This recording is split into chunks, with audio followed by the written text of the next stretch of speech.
fundamentally, the way that I look at both pricing conversations with clients and salary negotiation is you're solving a business problem. That's what you're doing.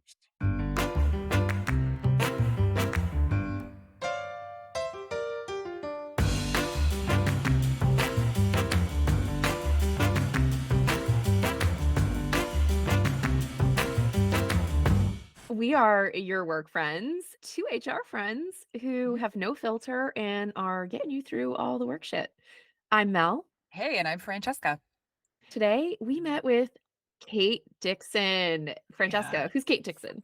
She's the principal and founder of Dixon Consulting, a leadership development and total rewards consultancy. She's also the author of two books that honestly everybody should read. One is called Pay Up: Unlocking Insider Secrets of Salary Negotiations. This is the book that a lot of people use to figure out how do you negotiate your salary. And the other, if you freelance or you're a contractor, Name Your Price. We got to talk to her today about how do you go through earning what you deserve. Yeah, salary negotiations. Hot topic. Good for everyone to know. So here's Kate.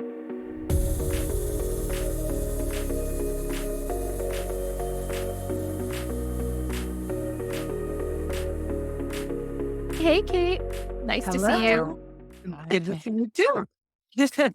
We're so excited to talk about comp with you today. And I'm just going to jump right into it. Why does it matter that people know and negotiate their market rate? Oh my gosh, there's so many reasons. One of the things that people don't realize is that if you don't do a good job of it at the beginning of your career, it can impact you over your lifetime. Studies shows that over the lifetime of a woman's career, she can lose up to $1 million. And if you have Oh, that $1 million at your retirement, it's going to be a different retirement than if you don't have a million. Yeah, huge, especially with yeah. compound interest, like huge. Yeah. Yeah. What assumptions are holding people back here in this space? What do you think holds people back? I think the biggest one is the assumption that I don't know enough to do it right. And so I don't want to make an idiot of myself. And so I'm not going to do it. I think that's probably the number one thing.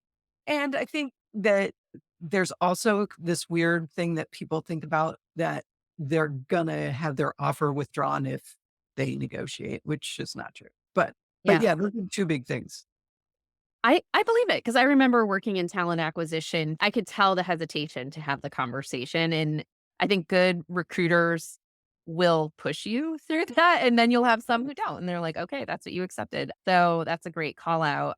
We have this saying, explain to me like I'm five.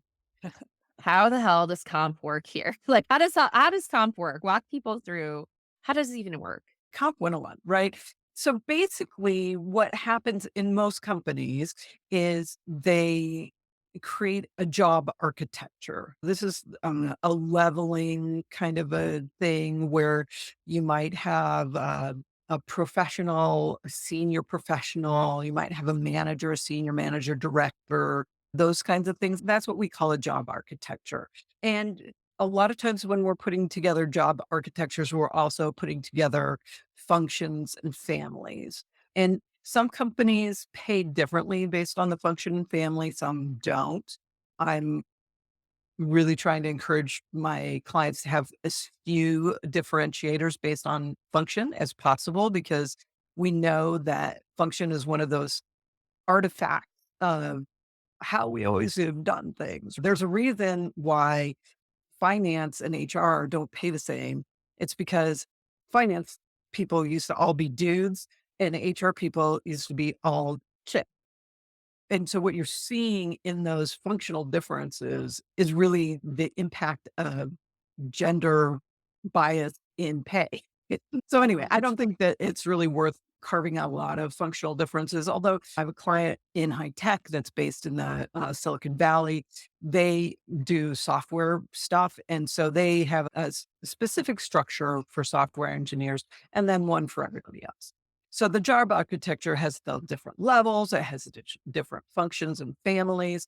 And then what a comp person would do would be to look at a salary survey. And this is a place where companies submit data about how they pay different jobs. And then the company that's running the survey basically spits out a report that says, hey, this is about how much an accountant with 0 to 3 years of experience makes in these different zip codes or these different areas in these different types of organizations and that sort of thing. So what a comp person would do is say, oh, okay, we have an accountant one. And so we're going to match to this job in the salary survey and bring in all the data. They'll put together salary ranges either by job or by family and function or by level, a number of different ways to do it, but they'll come up with those salary ranges. Then they'll put on top of that some policies around here's how we want to pay people within a range. Typically, they'll say entry to the bottom third of the range, for example, would be for folks who are new to this level with not a lot of experience doing this particular job. People around the middle would be seasoned folks who've been doing this kind of work for a while and have good satisfactory performance. And then the top third of the range is typically folks who've been either at the same job for a while or have spectacular performance over time. It, typically, it's some sort of combination of the two. Sometimes you'll see people at the top of the range who have really unique skills that they're bringing into the organization with the assumption that they'll train other folks. AI has been like this Mhm. in recent years, right? But it's typically a new skill, super hot skill. And over time, the premium that gets paid for that new hot skill regresses a little bit as more and more people get that skill. It's helpful to educate people on like, how is this stuff even determined? It's not a dartboard just to throw at certain ranges. There's a lot of research and thought that goes You're into it. The overall package of compensation is beyond just the salary. What else is typically included in a comp package that you can Sure. negotiate? It really depends on the level of the job, to be honest with you. Most jobs and most companies have base pay and some sort of an annual bonus. Again, in the frontline roles, you don't always see a bonus. Sometimes you'll see some sort of activity commissiony kind of thing that will happen, but there's usually a base and a bonus kind of a thing. Almost always there's going to be some sort of benefits, health insurance, life insurance, dental. You might get a gym membership. And as you go up in the organization, you tend to see other kinds of things like equity. And when we say equity, pay equity is one thing, but equity, when we're talking about compensation, can mean stock options or restricted share rights or things like that. In my startup clients, a lot of times we'll talk about it as a percentage of ownership of the company. And then as you get even higher into the organization, we see things like long term cash programs and things like that. So those are the main building blocks. With negotiation, typically we'll see some sort of sign on cash and or sign on equity. Depending on the type of organization, again, high tech organizations tend to have more of this sign on equity, especially for tech people. And if it's a company that's owned by a parent that's outside of the US, sign on stuff is not very common. It's not very common to do sign on cash or sign on equity outside of the United States. Just know that's not kind of part of their lexicon typically. Although I do have a company that is a client that is owned by a Japan parent, and they are pretty disciplined about offering sign on cash and sign on options.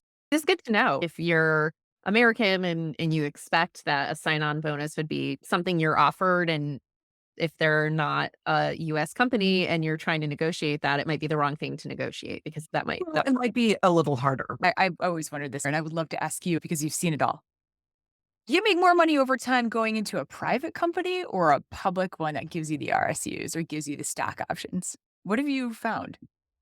I've developed my philosophy over time on this. Yeah. But one thing that I will tell you is that a good, strong company that has a history of growth, equity that you get from that is probably going to be worth more in the long run than stuff that you get from a startup. And people are like, no, they told me I'm going to make millions of dollars. Mhm. But what is true now that was not true even 15 years ago is that most startups wind up getting investment from PE firms. And the PE firm, their entire mission is to harvest value out of these companies that they invest in. That's what they're there for. Yeah. That's what they're doing. And so, as a part of that harvesting, what I typically see is that the equity arrangements get changed pretty dramatically, especially for people who are not the founders. I've had clients who said, "Hey, I need you to help me negotiate my pay because we sold our startup to mega big FANG company. And I was told that I was going to make millions out of this. And I actually made 20 grand. And I worked 80-hour weeks for years to make this happen. And we didn't get much of anything out of it. And that's Mhm. because of the impact of PE firms. There's all kinds of different things that happen. But again, it's not saying don't work for a startup because one of the things that startups do better than any other company is provide boots on the ground development opportunities. No, If you huge. want Yeah. to learn a ton and get the opportunity to do a lot of stuff, most startups that I have worked with, consulted with, they're all like, "Oh, you're going to raise your hand? Great, have that. You want to write our report to our community? Yes, you go do that." And so the opportunity to really build a skill set unmatched. And so that's why you want to do it. Maybe it's to have a big title or have the whole CFO kind of experience. Could you do that at a big company with just a little bit of experience? No, but you might be able to do it at a startup.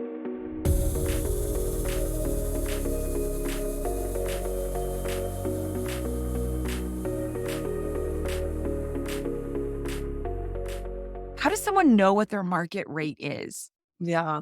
There are a number of ways to look at it. And this is not about your worth as a human being, how much the work that you do for companies is worth, right? Again, salary.com, indeed.com, Glassdoor, ladders. I mean, there's all kinds of different ways. Your professional organizations that you belong to, alumni associations, all of these places are great places to collect data on pay. And one of the most effective ways to do it is to ask people, and it's not necessarily going to be one of those, "Hello, how much do you make?" Oh, that's not a casual conversation. Yeah. Funny thing is that outside of the US, it's a lot more common to do than it is here. We still have a lot of What? shame around stuff like that. Yeah. But the way I advise people to ask is basically the same way that I steer them to ask for more pay, which is, "Hey, my research shows that jobs like this are getting paid between X and Y in the marketplace. How does that land with you?" It's something that you could ask somebody who's doing the job that you're interested today. Yeah. And then they could go, "Well, that's really high," or, "Well, that's low," or, "Maybe I should need to ask for a raise myself."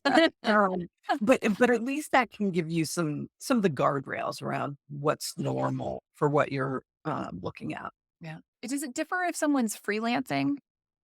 Freelancing pay can be all over the place. But again, professional organizations can be really great. So if you're a coach, ICF does a survey every year and stuff like that. But yes, do try to gather data because there are data sources out there. But it's really about the value that you're able to sell into the client, not necessarily XYZ dollars per hour. Although some people do price stuff that way. I see some people getting big bucks in the consulting freelance coaching space when they don't have a ton of experience, but there's a pretty good correlation. So if you've got a 20 plus year career in corporate America and now you're going to go out and be a consultant, you're probably going to get paid a lot more than somebody with the newly minted MBA is going to be different than somebody with an MBA plus. Yeah. That's super fair. Kate, you've written several books, Pay Up, Name Your Price, which I love too, because it also focuses on folks that are contracting and freelance. One of the things you talk about in both of those books and in your consultancy is this idea of mindset. Yeah. And I think about this conversation, especially today, as it's International Women's Day. Today, this is when we're talking. Happy Friday. Happy International Women's Day. And we're sitting in the year 2024. We're all sitting in the country of the United States, and women, especially, are making 16% less on the dollar than men. And we also know pay discrepancies happen across every gender, race, ethnicity, you name it. And everybody at some point needs to negotiate their salary. And I'm curious about mindset when you're going into these conversations. Wondering if you can talk about what do you coach people on in terms of getting into the right mindset as you're thinking about earning what you deserve? Yeah, I think it's really critical. And a lot of people go, oh, I don't need that. That's woo woo stuff. But fundamentally, the way that I look at both pricing conversations with clients and salary negotiation is you're solving a business problem. That's what you're doing. And especially when you're talking about pay for yourself, it's so hard to get that emotional distance that is important when you're doing any kind of work at work. So creating that emotional distance is really important. And one of the ways that I coach people on doing that is to meditate for even 10 minutes before you get on a conversation with the person you're negotiating with. And clear your mind as well as you can.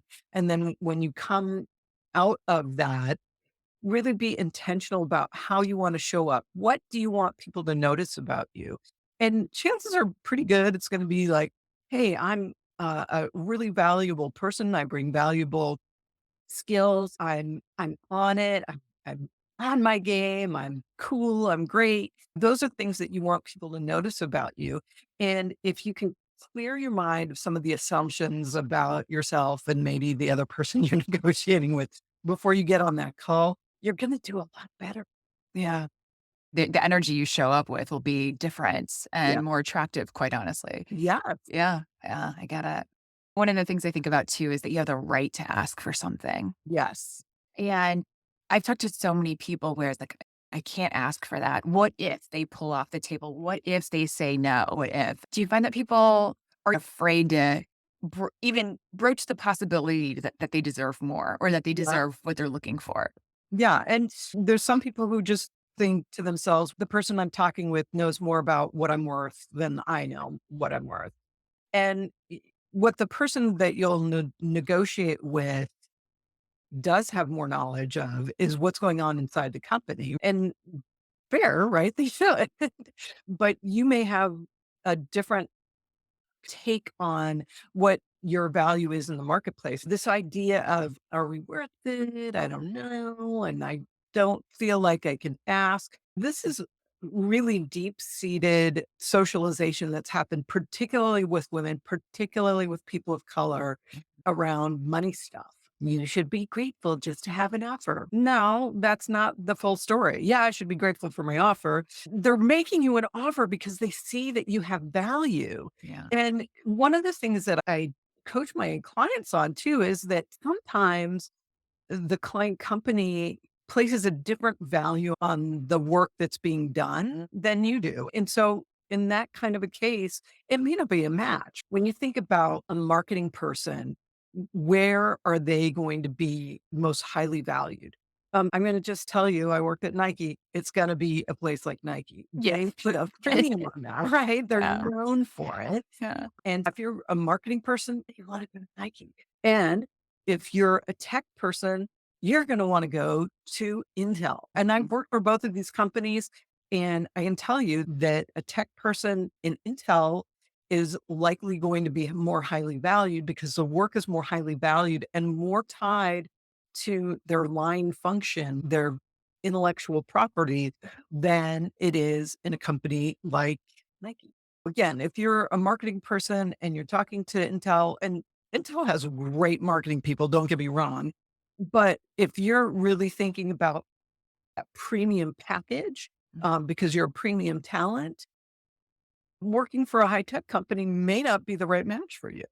It's good to know to not get discouraged if you go in and someone says, we're going to pay you half of what you can get on the market somewhere else. It doesn't mean you're not valuable. It just means that they're not willing to pay that rate. Understanding your market rate in Right. different markets is really important. Yeah. I've had clients, people ask me this all the time. Oh, I saw the range posted. What I want is more than what's posted.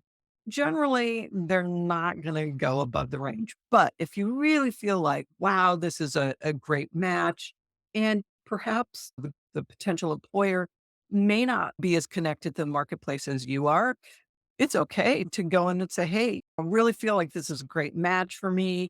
And I don't want money to get in the way of a good thing. You should know that my research is showing that jobs like this are paid like this in the marketplace. And I had a client about a year ago who was faced with that. And she was like, hey, I'm in a good place. They approached me and I don't want to go to work for them for less than a good increase from the thing that I'm doing now. So she actually negotiated a 10% higher than the top of the range. Oh, wow. But I think too, they hadn't really leveled the job appropriately. And she was able to show, hey, these are the technical things that you're asking for. And so this is how it should be paid in the marketplace. Yeah. Now, is that a common thing to do? No, but it certainly does happen. It's worth it. Yeah. Worth it to have the conversation. Yeah. Like, We always say that. Just have the conversation. You never yeah, know. You never know. yeah. I'd love to talk about the do's and don'ts of having this conversation. In your practice, you talk about that 4-part recipe on how to have this conversation. What Mhm. is that? What is the 4-part recipe? So the 4-part recipe is pretty similar between internal conversations with your boss and external. The first part is about expressing delight. So thank you so much for taking the time to meet with me. I'm so glad that XYZ company thinks it's as good of a match as I do, right? Done. Express delight because your recruiter doesn't always know if you're going to say yes. So Right. you want to set it up. Hey, we got some Put that stuff, breadcrumb out right? there. Yeah. Yeah. Yeah. So that's part one. Part two is asking questions. And this is not where you're going to ask for what you want more of. This is you're trying to clarify the offer letter. And PS, and by the way, read every damn thing that comes with your offer letter. Everything. Yes. Yes. Yes. Everything. All the attachments, the policies, the Get out whole a thing. highlighter, print that baby out, write all over it. Because you don't want to waste your time or their time asking Mhm. stuff that you already actually have the answers to. And remember, you want them to think good things about you. One of the classic questions that my clients ask is something around 401k match, because a lot of times they'll say, we have a very generous 401k match, but they don't say what it is Right. in stuff and say, hey, I see that you've got a 401k match. Could you help me understand what that looks like? And then let the recruiter talk, let your HR person or your hiring manager, whatever, talk about that. And again, there are psychological reasons that we have this recipe in this order, but one of those things is these should be answerable questions that the person that you're talking to should be able to answer off the top of their head or answer with a very quick lookup so that you're making progress toward this conversation. And the number three thing is making your request. Now, a lot of people think negotiation is you start with number three, but do not start with number three. Right. This is a business problem. You're solving the business problem. You want everybody on board. So follow the recipe and make your request. Like if somebody wants to ask for more base pay, this is how I ask them to do it. So my research shows that jobs like these are paid between X and Y in the marketplace. Remember that from our previous thing about asking your friends based on my fill in the blank, some special thing about you. I'm targeting the higher end of the range. How close can we get? And this is Yeah. really important, this whole thing. So my research shows, yes, they want you to have done some research, right? And we want to be basing it based on your research, not on, hey, I've historically been paid lower than the market. And so I would like to get paid lower than the market again. No, we want to base it on the research. So my research shows that jobs like this are paid X between X and Y. You want to give them a range of places to be successful, right? But you don't want this to be if I can't have a pony for Christmas, I don't want anything. You want to Mhm. You want them to be able to be successful in different ways. And the range should probably be about 10% wide. Maybe it's 55 to 65 or 55 to 62. You could say mid 200s if you want to, but X and Y in the marketplace based on my special thing about myself, right? Based on my directly applicable experience, based on my, if you're doing an internal, based on my outstanding track record, if you're just coming out of school, based on the fact that I went to Northwestern, based on my special thing, we're targeting the higher end of that range, right? Okay, we say mid 200s. Well, that's 230 to 270. So I would like to be up at the top. And remember, if you're saying mid 200s, 230 to 270 is in your head, you want to make sure that 230 is not your basement, right? Be happy with 230. Based on this, I'm targeting the higher end of that. This last piece is really important. How close can we get? Now, again, this is a collaborative way. It's not, can you do this? Right. And you're asking, how close can we get? Because you don't want a yes or no question, because Right. that fires off really quickly in the brain. You want them to stop and listen to it. Close can we get? And then the most important piece of this question is what you do when you're done. And that is you be quiet. Thank you. Yeah, you're like, shut up. No. So they're thinking, right? And you've asked them something that they have to think about, and it's a multiple part question. And so you want them to have time to process this. And chances are very good that they're not going to be able to give you exactly what you want in that conversation. It's not your goal to have them say, yes, you can have $270,000, right? Right. Your goal, that would be awesome, but it's not reasonable. They always have to go back, just like car salesmen. They always have to go back to the manager and have that expectation. So you're making a request, 2, maybe 3 tops. I wouldn't make more than that, and rank them in the order of their importance. And that's not just like, well, a gym membership. Okay, good for you. But if you get an extra $5,000 Yeah, you in can pay for that overtime, on your yeah, own. you got it. Yeah. So rank it in terms of like volume and importance. So then once you've made your request, then the fourth piece is ending on an up note. And there are a couple of different pieces of this, right? And one of them is we know that the end of conversations is more important than the beginning and the middle. It's stupid. It's true. If you look at Yelp reviews, are all about it took them 15 minutes to get my bill to me. And then I got mad. So 1 star. Yes, I know making the request, it's very hard. It's very emotional, but you're focused on having a good ending to this conversation. Thank you so much for advocating on my behalf. Did they say they were going to advocate on your behalf? Maybe not, but thanking them for doing it, it's always a good thing. A little bit of thanks goes a long way. You both know this. Recruiters do not get any love. They were No, just they're like, in the middle getting beat up on both beat sides. up, beat up. And if you're Yeah. recognizing what they're doing for you and appreciating that, it goes a Yeah. long way. Goes a So, long way. yeah. So thank you so much for advocating on my behalf. Then you have to figure out when you're going to talk to them again, because people think that doing this negotiation is the hardest part of negotiation. No, it is waiting to hear back from the recruiter. That is the worst. And people make up stories in their head about how it works.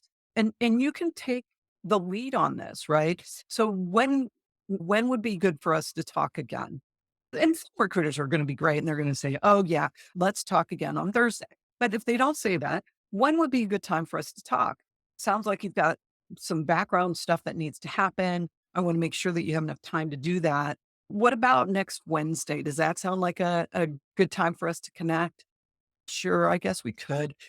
I've got 9 o'clock free. Can I send you an invite? Take some work off of your recruiter's plate, because guess Mhm. what? They have 30 to 40 requisitions. You're not the only person that they're talking to. So make it easy for them. And then you're done, right? You've expressed your delight, you've asked your questions, you've made your requests, and then you've ended on an up note. It's a recipe for success. Having a collaborative conversation and you're providing options just like they've provided you with options, and it shows that you're willing to compromise and it's a two-way street, goes a long way. And it's and your poor recruiters, they're really trying. They do want the best for you. And Kate, to your good point, they're usually handling 40, 50 recs. They're having this negotiation conversation with a million candidates and going back and forth with hiring managers on what could move. So just a little bit of kindness goes such a long way. I have two follow-up questions. It sounds pretty clear and straightforward from your four-part recipe. This is what you should say. Don't deviate from this because this is a solid plan. But what should you absolutely not say in these discussions? I have a number one thing you don't want to say for an internal conversation with your boss, and that is to use the word fair in any way, shape, or form. Because even though it may be objectively true that it's not fair the way that you're being paid, what managers tend to hear with that is you, manager, are acting out of integrity. Yep. And nobody wants to feel like they're not doing the right thing. And you need your manager to advocate on your behalf. Just like the recruiter in the external scenario, your manager is going to be the one who's going to be advocating for your behalf in an internal scenario. So you don't want them to be mad at you or to think, oh my gosh, she's saying fair. I'm immediately thinking lawsuit.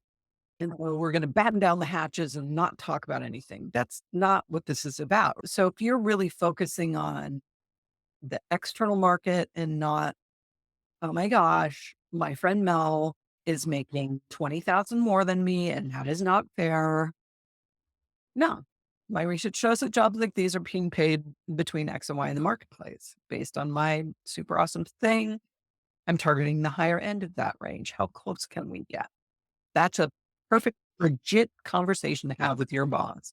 But it also pulls the focus away from their actions and protecting the company to what really they need to focus on is what's going on in the marketplace. Follow the formula. It works. It works. You talked about gym memberships and like getting clear on what you want to negotiate. Are there things you absolutely should stay away from negotiating? So the gym membership is actually a little thorn on my side because I did have an executive when I was internal to a company that shall remain nameless, who is an executive at a Fortune 100 company. I will say that. And who wanted to negotiate every stinking thing in his package, including a gym membership. Dude, you are making so much money. This is worth maybe 3 grand to you. Come on. So yeah, if you're an executive, don't be negotiating the little things because everybody will hate you for it, including yourself when somebody says, okay, we've had enough. But benefits, you probably won't be able to negotiate anything with benefits because everybody's getting the same thing. You could try, but it's not even worth the effort, to be honest with you.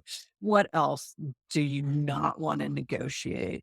I think that for the most part, work conditions, again, some of them, whether or not it's hybrid or work from home situation, those absolutely should be negotiated, but negotiate those after you've figured out the package, especially if they've hinted through the job description or whatever that you will for part-time work at home or whatever.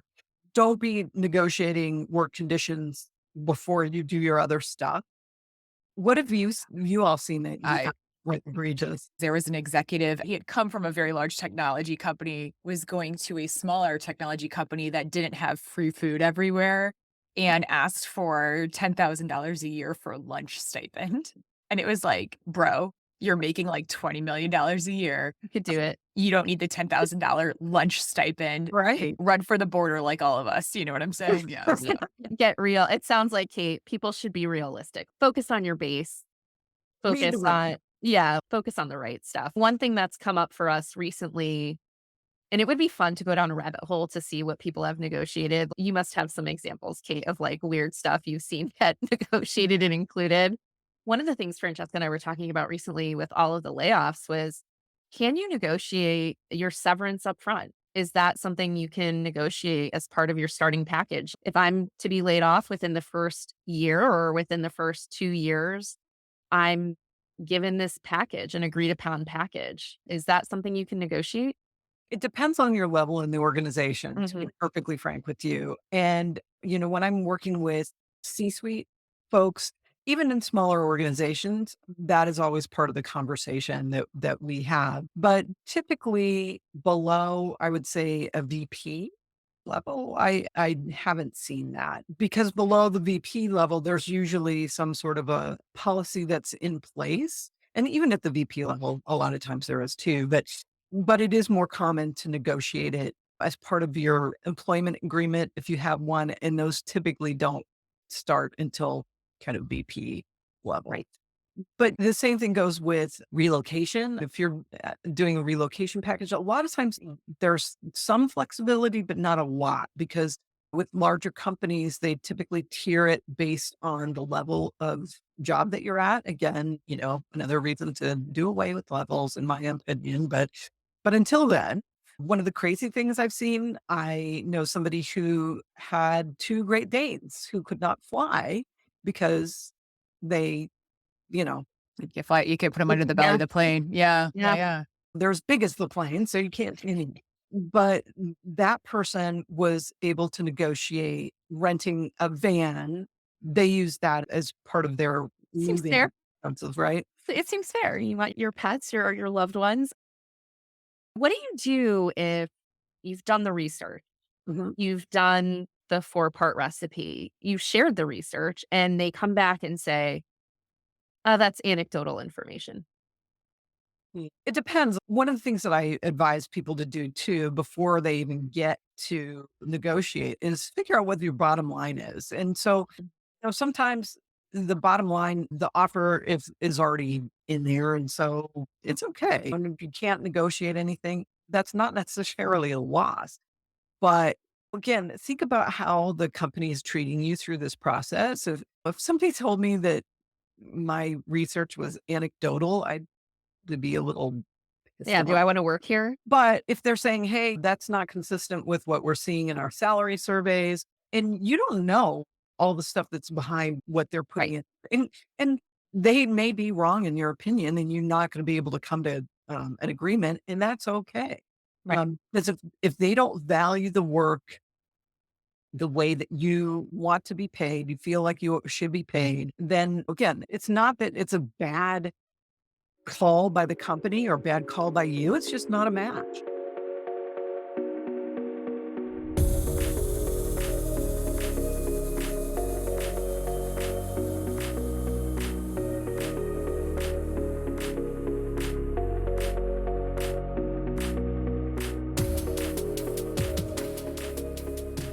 Every company also has their own comp philosophy.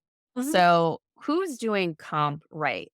Oh my gosh. I think it depends. And I wouldn't say that any one company is like doing a super great job across the board. But my companies that are doing more in terms of salary transparency, pay transparency, some of it is, yeah, fair enough, because they wanted to comply with the law. That's always a good thing. Yeah. But a lot of my clients who are located in California, which is where the big pay transparency stuff is going on, they're being open about it all across the country, even where there's not pay transparency laws on the books. And I think it's just great. And people are like, oh, that's really simple pay transparency. But what it translates to a lot of different things that really are around health in this area, which is, hey, we're going to be really consistent with the way that we level our jobs. We're going to be consistent with the way that we pay our people. We're going to talk about pay with our employees. Those things are all really great. Are there any companies today that you're like, "Man, they're really progressive here?" Every single company, even companies that are doing well in this space, I'm sure have individuals that they aren't paying the way that they Sure. probably could. And so that's why I don't want to go, hey, XYZ Corp totally is nailing it. And then there's one person getting paid like crap. Yeah, they're like, "Wait, peanuts over here. You don't know what you're talking about. Yeah, I get it. I totally fair. I totally Yeah, I understand. mean, are there any companies that you guys would hold out as good models in this space? When I think of like good comp practices, it's not different from what you've already mentioned. It's organizations that are making sure that they're looking at the research probably in an annual basis and making sure that people are in their comp ratio and in the market rate. And they're really doing that analysis to make sure if folks are under their market rate, that they're making them whole in some Mhm. way and finding a way to do that. I think it's hard to get it perfect to make sure that you're trying and you're transparent about the steps you're taking to make it right. I think that's so critically important. I've sat at tables where we're reviewing comp, and there have been some companies I've worked with where we're not going to talk about things like pay equity. We're not going to have these types of conversations. And then I've also worked at organizations that are very open to that conversation. And that might sound really basic, but the ability to even say, hey, we've got a discrepancy here. What can we do to start working towards bridging the gap? I applaud organizations that are willing to have that conversation because not everybody is. And ironically, some of the most transparent with pay organizations that are out there are actually governmental organizations. So, like my first job out of grad school was with the state of Colorado, and we had this book, and you could look up everybody's pay. And now it's online because that's how old I am. But We come from book era too. yes, yeah.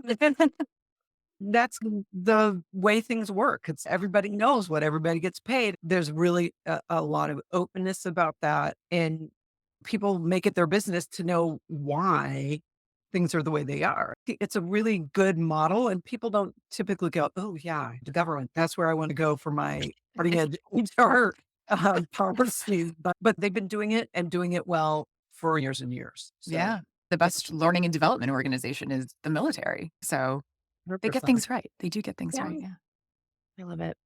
The way that comp is structured is also evolving over time. I'd love to understand from your point of view, how do you see comp evolving and how would you like to see it evolve? Interesting. Two different answers, I think. Yeah. So one of the perspectives that I carry is that my company is a B corporation. So we're really all about people and planet and profit, right? So I work with lots of B Corps. I also work with lots of nonprofits. I also work for other companies too. But my perspective with the nonprofit and B Corp group, these are mission focused organizations, purpose driven, right? And I am seeing a lot of these companies shifting toward employee ownership, which I think is super cool.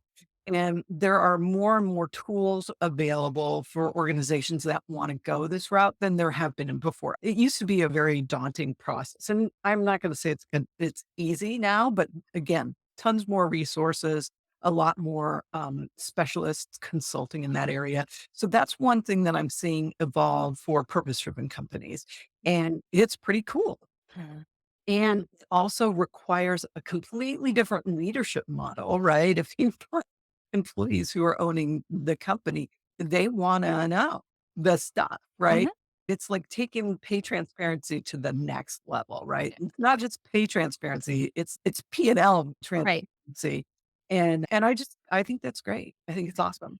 And I'm also seeing with these companies, purpose driven companies, I'm seeing a trend toward really advancing the pay of frontline workers. One of my clients decided that they wanted a family housing wage to be their minimum wage.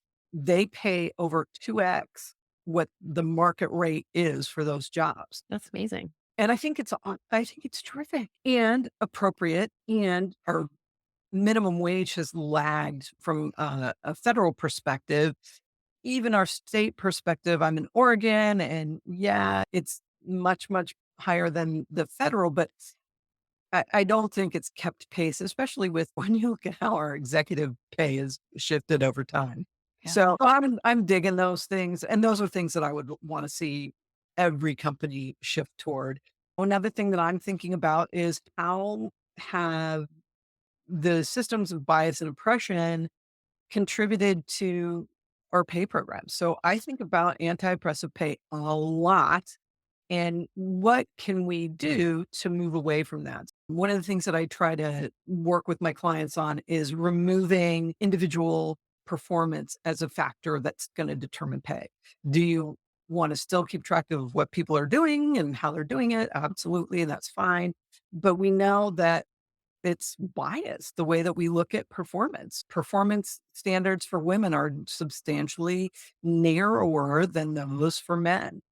For people of color, it's very dramatically different that behaviors that are okay in the dominant culture are not okay in some of these cultures that have been marginalized by the dominant culture. How can we make pay less problematic from those kinds of perspectives? So that's what I'm really focusing on these days. What would be your definition of anti-oppressive pay structures? Because I don't think a lot of our listeners know what that is. Yeah, it's actually a term I came up with. Some different avenues that we look at in terms of what determines pay. So levels.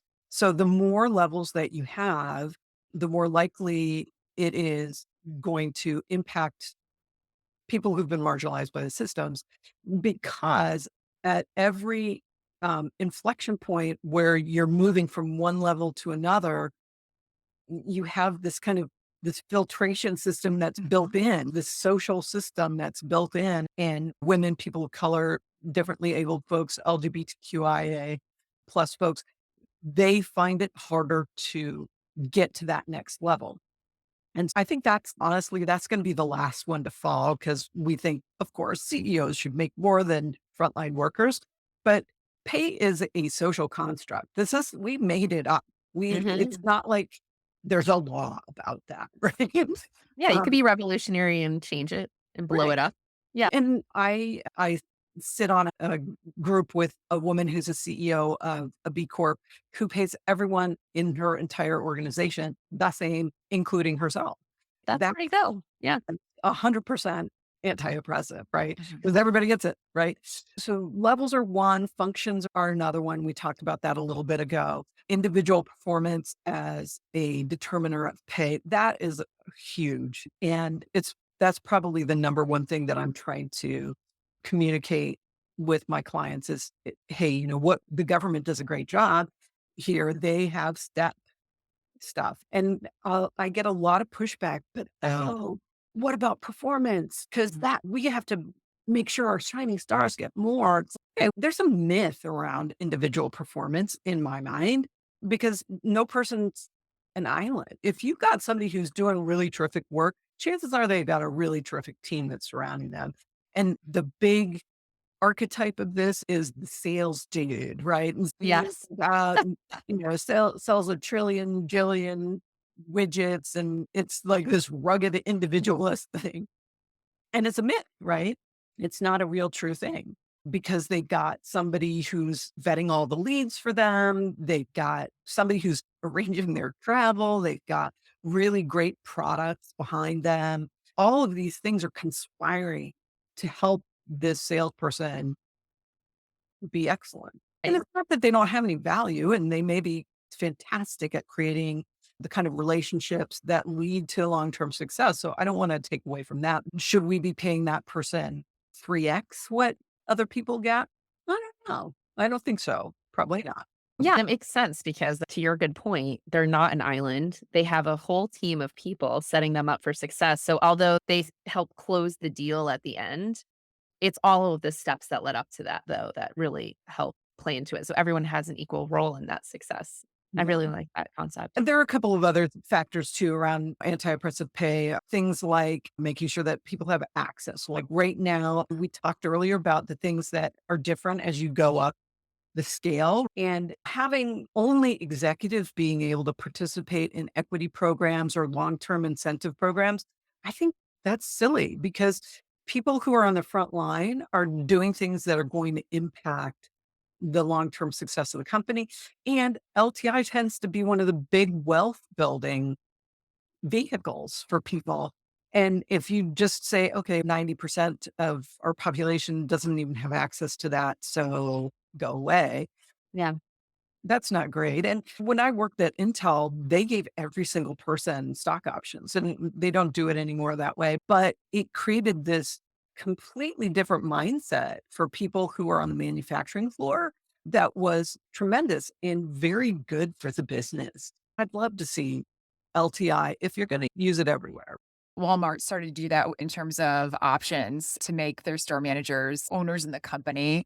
Great. That's the kind of movement we love to see, 20K in options, which can be over time life changing for a lot of people, especially when we Yeah. think about retirement or having a savings Yeah. nest. The other thing I think about, may I tell a story? I'm going to go on a scenic route and then I'll come back. Mel knows the story. I have 2 master's degrees. This is not a brag. This is just more funny than anything. I like to be in school. If I won the lotto, I would just go back to school. I love it. But my first master's degree was from Northern Illinois University. My second is from Northwestern. Why am I sharing that? Because when I went to Northern, it was if you get a job, you may see this. And at Northwestern is when you're a chief marketing officer, this Yeah. is what you'll see. And I think the idea of setting a band and saying, this is the step, and here's the bar for everybody to hit. Here's the bar, as opposed to paying for performance, which to your very good point can be riddled with bias. And this is a team sport, Mhm. is a really interesting inverse. Because what I have found is when you say, here's the bar, and it's an attainable bar, most people will meet it. Yeah. Yeah. You could say everybody wants to come to work and do a good job, right? Nobody comes in and say, hey, I want to be an asshole today. There's that one guy, the one. Well, we don't talk about it, right? But people love success and they want to be a part of success and they want to contribute to the success of the organization. And if they're kept in the loop about what's going on. Again, this is back to some of the things that employee owned companies do. If people are brought along in that venture, yeah, they're gonna respond. The problem, I think, with employee engagement in general, and I've done a ton of employee engagement research over my career, which I am like a weird geek about and I love. People need to understand that North Star. They need to feel like what they're doing matters. And the more visibility you can create for that, the better it goes. Yeah, absolutely.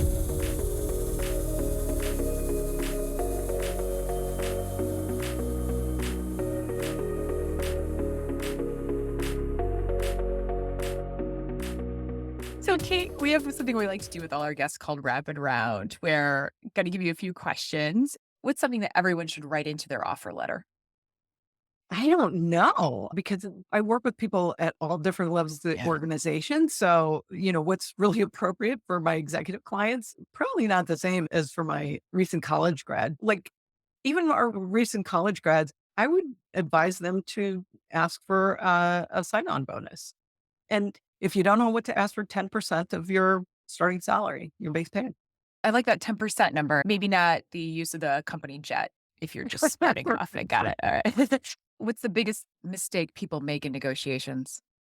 I think just accepting the offer on the spot, even if you ultimately accept it and don't negotiate it, because a lot of times what companies will do is try to what I call the pre-offer. If we said 60,000 right now, could you say yes right now? And it's not a car, right? Let me see everything in writing and read about the benefits because you may find that there's some significant gap that you don't know. So don't say yes on the spot. Yeah. This could be work related. It could not be, but what do you love to negotiate? Oh God, I love negotiating pay now. I don't really negotiate my consulting rates or anything, and there's a whole reason behind that. But I love salary negotiations so hard, and everybody should ask me about it because I will tell you all the things, and I think it's super fun. My son is like my hype man, and so he makes all of his friends call me, and yeah, let's talk about it. So I love pay negotiation. I really do. So, you should have like a ticker tape of how much money you've gotten people. Like, like that 70 billion served. I love that. I should because like my top one I ever did, Yeah. 1.5 million. Wow. Yeah. Get out of Yeah. here. I was walking with a little swagger there for You a couple of should. months after, yeah. Oh man, Kate, we need to talk. Yeah, Uh, This might be a very philosophical, perhaps a stoic question, but what should you never negotiate in life? Never negotiate things that don't really matter. We talked about the little things in an offer. If it doesn't matter, let go. You can use your energy better elsewhere. Yeah, I love that. God, so much of life is energy management, isn't it? Yeah. Yeah. Listen, I think everyone should read Pay Up, Name Your Price. These are amazing books for everyone to read. Kate got into some of these things today, but Kate, I'm curious, what other book would you recommend everybody read? One that is just on my mind recently, because I heard the author speak yesterday, is called Career Forward, and it's by Christiana She Smith. Smith She. It's terrific. It gives you lists of things that you can do and think about in your career to manage your career better. And it's really good. One is you'd mentioned meditating in terms of getting into that mindset. Do you also recommend that folks have a hype song? Or I know at Nike there's like the hype reel, we get Yeah. pumped, that sort of thing. But should people have a hype song? So my son was a baseball player, and so he always got to pick his walk-on song every season. And I love that. I think it's a great idea because we know our neural pathways, sound allows us to dip into that space pretty easily. So maybe it's a walk-on song, maybe it's the song that you play to calm your nerves or whatever. But however you want to show up in that moment, pick a playlist or a song or whatever to play beforehand. Yeah, I love that idea. What's yours? If you had a walk-on song, what would it be? I think it depends on what I was walking on to. Yeah. This was like totally silly, but I love the song Happy. It was Oh, one that I yeah. played over and over when I was running half marathons and stuff. And so it just has all this good vibe. It's a jam. Yeah. What's yours? I have to know now. I have two. One is Let's Dance by David Bowie, just a jam, complete Nice. jam. Two is Nas Made You Look, which is like, you know. No, what's your hype song? Oh my God. I was just thinking of Rihanna's Bitch Better Have My Money. That's probably really inappropriate. It's for salary negotiation. I don't know. I don't know. I think it's good. This has been so wonderful to talk with you today. Thank you so much Yeah. for sharing your expertise with us. My great pleasure. Thanks for having me.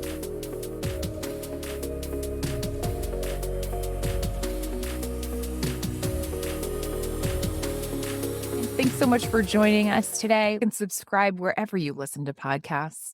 You can come over and say hi to us on the TikToks and LinkedIn community. Hit us up at yourworkfriends.com. We're always posting stuff on there. And if you found this episode helpful, share with your work friends. Bye, Thanks, friend. friend.